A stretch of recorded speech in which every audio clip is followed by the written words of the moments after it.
The Constitution of India. Part 6. The States. Chapter 2. The Executive. The Governor. Article 154. Executive Power of State. 1.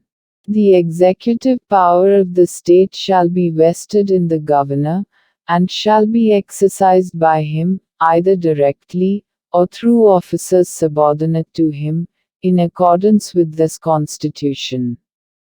2. Nothing in this article shall be deemed to transfer to the governor any functions conferred by any existing law on any other authority, or prevent Parliament, or the Legislature of the state, from conferring by law functions on any authority subordinate to the governor.